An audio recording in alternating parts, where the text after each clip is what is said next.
வள்ளுவர் எனப்படும் சமுதாயத்தினர் தமிழ்நாட்டில் வாழுகின்ற ஒரு பட்டியல் இனத்தவராவர். ஜோதிடம் கணித்து சொல்லுவது, கைரகை பார்ப்பது, அகத்தியர், அத்திரி போன்ற சித்தர் வழியில் நாடி ஜோதிடம் பார்ப்பது, மரபு வழி சித்த மருத்துவம், வாழ்வியல் சடங்கு ஆசிரியர்களாகவும் சில பாரம்பரிய வழிபாடுகளை கொண்டு தொழில் செய்து வருகிறார்கள். வள்ளுவன் சமுதாயத்தினர் தமிழகத்தின் மிக பழமையான சமுதாயத்தில் ஒன்றாகும்.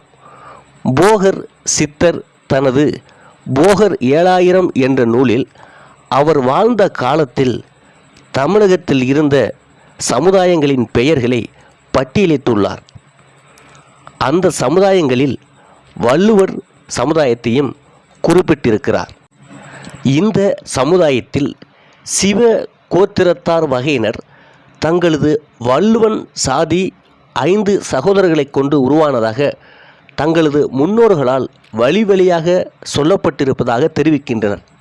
அதன்படி சகோதரர்களில் முதலாமானவர் கச்சக்குலாவன் என்பவரும், இரண்டாவதானவர் காக்கிய நாய்க்கன் என்பவரும், மூன்றாமானவர் ஓடிவந்த செல்வன் என்பவரும், நான்காமானவர் பாலவராயன் என்பதும், ஐந்தாமானவர் கூவம் சம்பந்தன் என்றும் குறிப்பிடுகிறார்கள்.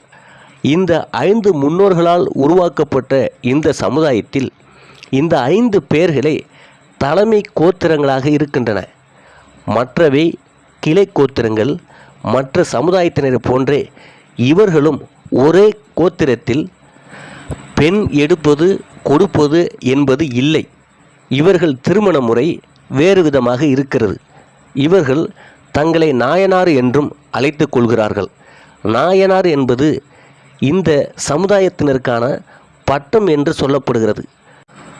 தொன்மையான இந்த சமுதாயத்தினர் பழங்காலத்தில் அரசர்களுக்கு அனைத்து விதமான நல்காரியங்களுக்கும் நேரம் காலத்தை கணித்து சொல்லும் அரசாங்க ஜோதிடர்களாகவும் அரசர்களின் நம்பிக்கைக்கு பாத்திரமானவர்களாகவும் இருந்திருக்கிறார்கள்.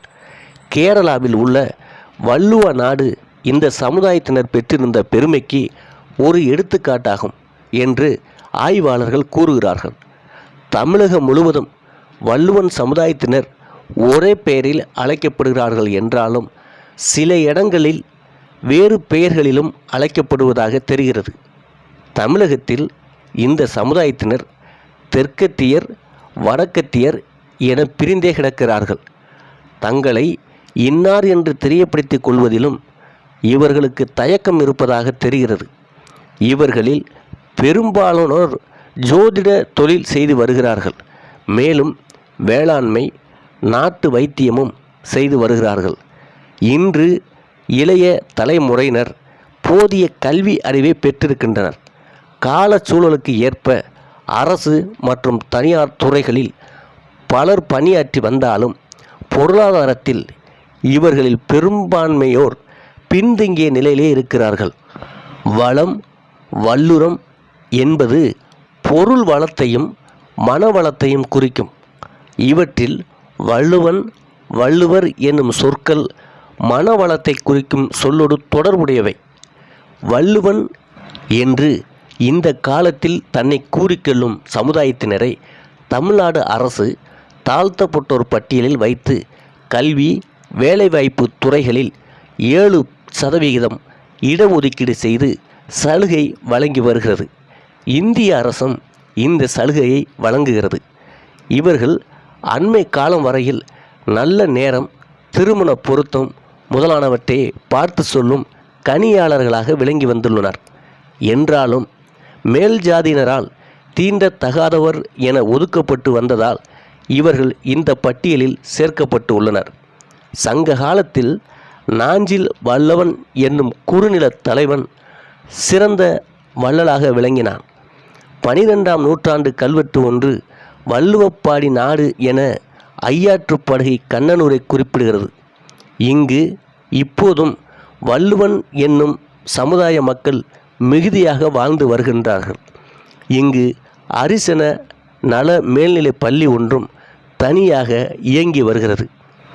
இந்த வள்ளுவப்பாடி நாடுதான் புகழேந்தி புலவரை போற்றி பேணிய சந்திரன் ஸ்வர்க்கியின் மல்லவ நாடு என சதாசிவ பண்டாரத்தார் குறிப்பிடுகிறார் என்று வரலாற்று ஆசிரியர் எம் அருணாச்சலம் தெரிவிக்கிறார்.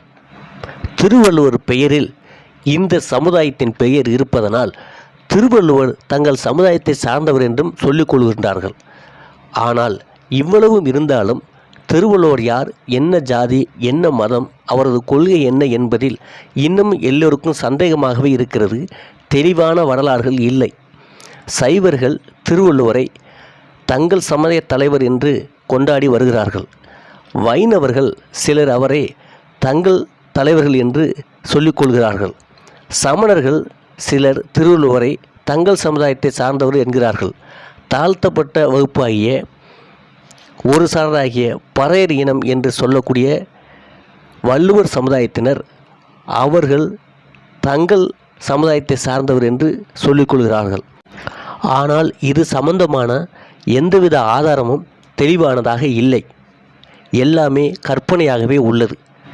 ஆனால் திருக்குறளில் இந்திரன், பிரம்மா, விஷ்ணு முதலிய தெய்வங்களையும் மறுபிறப்பு, சொர்க்கம், நரகம், மேலோகம், பிதுர், தேவர்கள் முதலிய ஆரிய மத சம்பிரதாயங்களையும் மூட நம்பிக்கைகளையும் கொண்ட விஷயங்களையும் பார்த்திருக்கிறோம். எனவே இவற்றை கொண்டு திருவள்ளுவர் யாராக இருக்கலாம் என்று பார்ப்போமேயானால் அவர் தற்காலம் பார்ப்பனர்களை மாத்திரம் குற்றம் சொல்லிக்கொண்டு அவர்களால் கற்பிக்கப்பட்ட தெய்வங்கள், புராணங்கள் முதலானவற்றை எல்லாம் ஏற்றுக்கொண்டு பார்ப்பனியம் என்னும் பார்ப்பன கொள்கைகளை ஒரு சிறிதும் தளர்த்த மனமில்லாதவராய் இருந்து கொண்டு தங்களை பெரிய சீர்திருத்தக்காரர்கள் என்றும் தாங்கள் பெரிய கல்வி, கேள்வி, ஆராய்ச்சி முதலியவைகளில் தேர்ச்சி பெற்ற வல்லவர்கள் என்றும் சொல்லிக்கொண்டு தங்களை வெளியில் சமரச சன்மார்க்க சமயத்தவர்கள் என்றும் உள்ளுக்குள் சைவ சமயம்தான் தன்னுடைய மதம் என்றும் மற்றும் இதுபோல் உள்ளொன்றும் புறமொன்றும் செய்கை ஒன்றுமாய் இருந்து கொண்டு தங்களை ஒரு பெரிய சீர்திருத்தக்காரர்கள் என்று சொல்லிக்கொள்ளும் இப்போதைய சீர்திருத்தக்காரரைப் போலவே திருவள்ளுவரும் காணப்படுகிறார் என்றும் அவர் மீது சில விமர்சனங்களை வைக்கிறார்கள். ஆனால் திருவள்ளுவரின் குரலை வைத்து பார்த்தால் அவர் எந்த சமுதாய மதத்துக்கும் சம்பந்தப்பட்டவர் இல்லை என்றும் அதற்கு அப்பாற்பட்டவர் என்றுதான் தெரிகிறது. எது எப்படியோ, ஆனால் வள்ளுவர் சமுதாயத்தினர் தமிழகத்தில் பூர்வ குடிகள். அவர்கள் பழங்காலம் தொட்டே இந்த மண்ணில் மைந்தர்கள் என்பது வரலாற்று சான்றுகள் மூலம் அறிய முடிகிறது.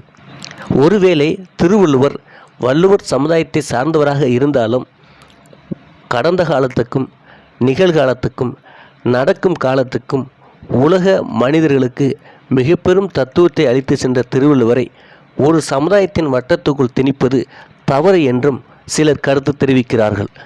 முன்னொரு காலத்தில் பொருளாதாரத்தில், கல்வியில், சமூக அந்தஸ்தில் மிகவும் ஒடுக்கப்பட்டவர்களாக பின்தங்கிய மக்களாக இருந்த வள்ளுவர் சமுதாயத்தை சார்ந்தவர்கள் இன்று அரசியலிலும், கல்வியிலும், பொருளாதாரத்திலும் ஓரளவு உயர்ந்த நிலைக்கு வந்துள்ளனர்.